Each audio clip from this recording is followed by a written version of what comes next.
Hi everyone, I'm Alexander Zeitlin. This is the Lockdown Lecture Series for Beginner Cello, adapted from the Alias Music Introductions course for the classroom setting. Let's jump into Lesson 6. So last week we finished up our nursery rhymes, we polished up our sound. If you haven't had a chance to do so lately, go play through the recording that I gave you guys at the end of the last lesson. And today we're moving on to the Bach Minuet in G. So, there's a couple new things to learn about this. We have one new fingering thing, but in kind of one new strategy thing. So I'm going to set my cello down and explain some of this to you guys. So first of all, as you can see, this is a much more substantial piece. This is not, one or two lines long. This is a whole page long. And so we're going to divide it up, not just in the sections, but in the areas. This sort of helps us mentally process how much music we're dealing with. So we're going to have like an A area for the first half and then a B area for the second half. So I'm going to mark off the sections. You guys can mark this in your parts with me. So section A1 goes until here, and then we have A2 right here, and then A3,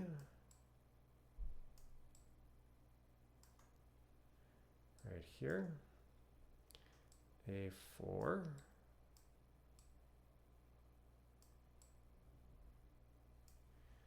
and then after the A sections, that's sort of our A4 section is our first half. The second half starts here with B1, goes till here. B2, I've kind of arranged it so that each section just ends at the line. B3, it makes it neat. And lastly, B4.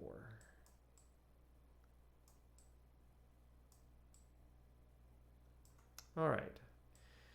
So you may have noticed that now your piece has this right here. So this is known as a sharp, which is a kind of an accident, what we call an accidental. And we're going to talk about our three accidentals. We have our sharp, which looks like this, the pointy thing, or hashtag for some of you. It's not a hashtag, it's a sharp. Our flat, which looks like this. And then this is a natural. Now a sharp will raise a note a half step or one finger space on the cello. A flat will lower it. And I'll show you what I mean. I'm going to take this note, for example, right here. Normally, this note is G3. Okay, so here's G3. If I were to put a flat right here, it would lower it to G2. Some of you might have wondered why we've never played a G2 in the scale. It's because this note has a G3 as B natural, and this is now B flat. So now you can play a G2 instead of G3. This note, for example, is normally D2. And if I were to put a sharp in front of it, now I would raise it to D3. Okay, so that's how sharps and flats work, and a natural just cancels it out. If I was to put a natural in front of a note, it just cancels out any sharp that was with it before. Now, here we go. I'm just going to put this back for now.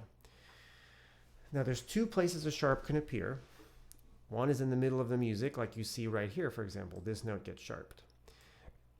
A note that gets a sharp in front of it is only for that note and only for that bar. So for example, here, this note will get sharped. But as soon as the bar line passes right here, it cancels the sharp. If there was another note right there in the same place, it would not be sharped. It's also only for that exact note.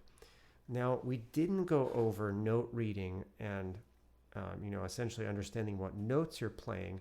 That is a question for your teacher. But the short thing to consider is that we are using our strings and fingers on our to create our notes. but in the end, we're actually playing notes. Like for example, I'm going to take these 3 notes. I'm going to kind of read them. That's actually a better place is maybe to look at these 3 notes. So they're ascending. So this is like, we think of this as G0, G1, and G3. But that's a string and finger, not the name of a note. This note is G. This note is A. This note is B. So if you know the music alphabet, basically I'm just going up in the music alphabet. A, B, C, D, E, F, G, A, B. This would be C right here. This would be like G4. Would be C. And so basically with each note you go up on your scale, every string and finger combination, you're going up a letter note as well. Now, the reason that's important is there is more than just one A or B or C. So for example, in this case, this note that got sharped, I guess we're looking at this one right here. This note that gets sharped is a C. This is also a C. It's just a higher C. This is also a C, just a lower C. This sharp does not affect either of them. It's only that C right there. So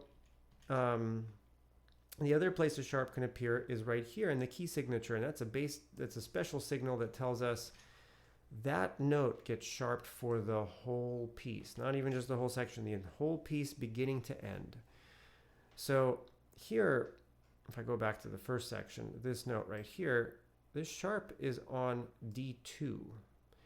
So that means instead of D2, I will play D3 for the whole piece. Every time I see a D2, I won't play D2, I'll play D3. Not only that, but it's for every single note right here. This note right here is actually on the note F. The sharp is on the note. In fact, it's actually a helpful thing to just in the margin write down F sharp as a reminder that you're going to need F sharps on every single F. But there are more Fs than just this one.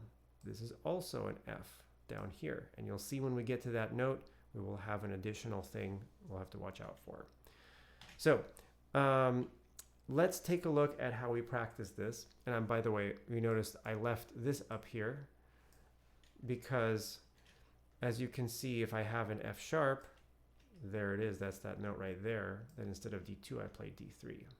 So now I'm going to remove this. I'll just leave it up here for now. So when learning a piece like this, my first step stays the same. I'm going to write in my fingerings and strings, right? Strings, fingers. Okay, so let's do that. You can use your scale as a chart, but at this point you guys should be actually pretty good at it and may not even need the scale and chart for your strings and fingers. So D0, G0, G1, G3, G4, D0, G0, G0, D1, G4,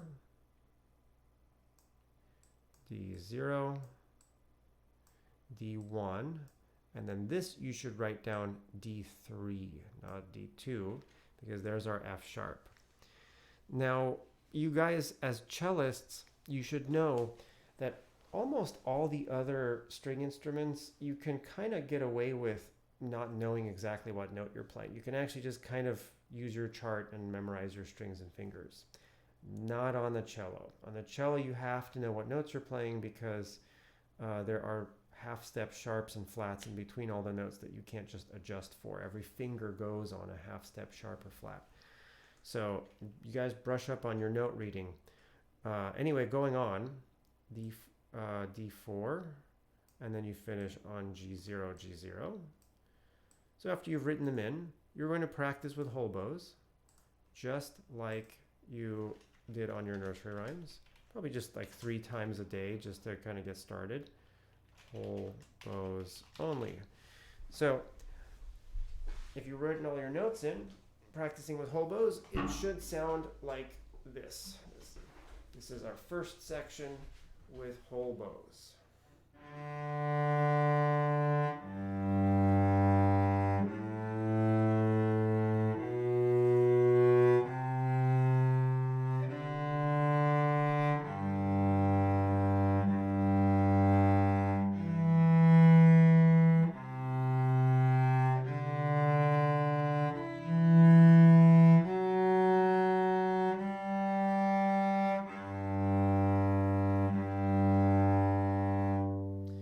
simple enough. But now let's take a look at the rhythm. As I promised, we've been kind of playing whole bows this whole time, and now let's take a look at how to properly learn rhythm. Now, yes, you need to know this is a quarter note, 1 beat, eighth note, half a beat. But what trips people up actually when they're trying to learn and figure out the rhythm is not just knowing the rhythm, but the bow distribution. Because if you have a short note, you give too much bow, you're going to run out of bow. If you have a long note and you use too little bow, that doesn't work either. So we're just going to use a simple formula for this piece. Quarter note is whole bow, eighth note is a half bow. But really, not just whole bow, like really the whole bow for a quarter note. We're going to think of it as like a long bow. And an eighth note, we're going to use less than half the bow to make sure we don't accidentally use too much. We're going to call it a short bow. So let's do a little bow hand exercise, a rhythm exercise to get warmed up.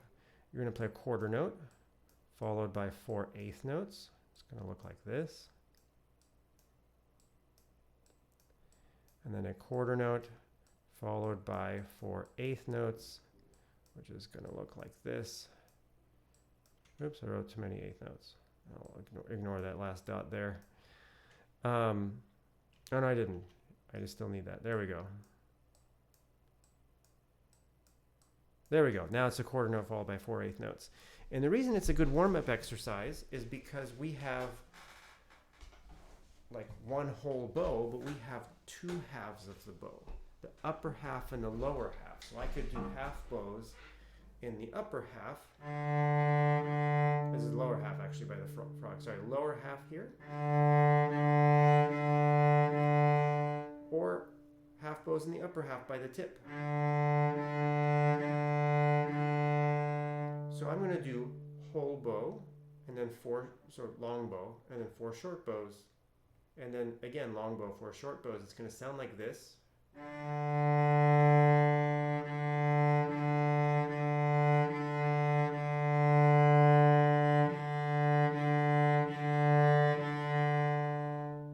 For long bow, use the whole bow to get to the upper half, and then 4 short bows in the upper half, then the whole bow to get to the lower half, and then 4 short bows in the lower half. So you should do that pretty much every time you practice this, just to warm up your bowing, and then that's what you use to practice your Bach minuet piece. When you've practiced it, it should sound like this. You guys can use it as a test to play along with. Here is the first section with rhythm.